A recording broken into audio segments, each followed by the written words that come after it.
Not the first time that we face this. I think it harkens back to Somalia. So we had to have learned some lessons from that.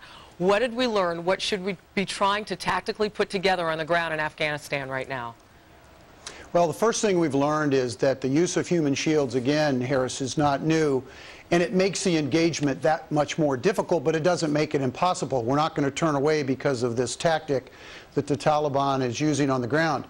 What it really means is that the attack becomes incredibly deliberate. Some have called it slow. I mean, slow is a comparative term. You have to ask the question, slow compared to what? This is a very unique fight. So it's very measured. It's very deliberate. It will assume its own pace. There's an increased use of snipers by the coalition forces. And also, let's not forget that there are special ops teams that are involved in this engagement.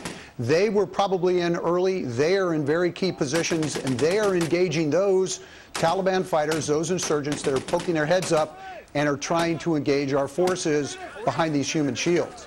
So it's a mix of a whole bunch of tactics. I think it's very important that we all understand that these are very restrictive rules of engagement, as well they should be. You don't want to have a bunch of civilian casualties, but again, we must acknowledge civilian casualties we will see those.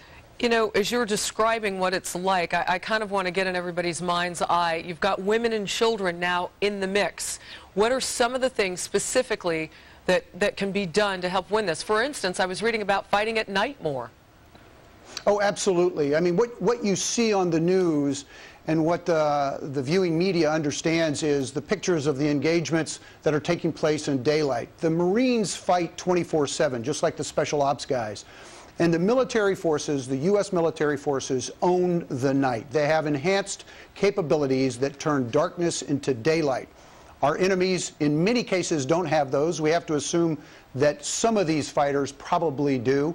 But there is an overwhelming power that the military can bring to bear 24/7. Now, look, the bad news is civilians, these families, these women and children are being used as shields. The good news is this completely erodes support for the Taliban in this area. General, before I let you go, I do want to understand, if you could explain it to me, how is it that we can communicate with our troops there on the ground to the people so that maybe they're not used as targets so often? Well, very often they don't have a vote. They're being impressed into service, if you will. They're being told you will be present and we are going to make you a part of this fight. So they risk resisting that at what I would call the guarantee of death or some other form of punishment.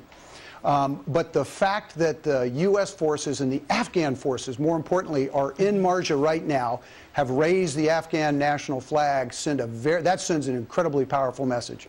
All right. That's at least a positive out of all of this.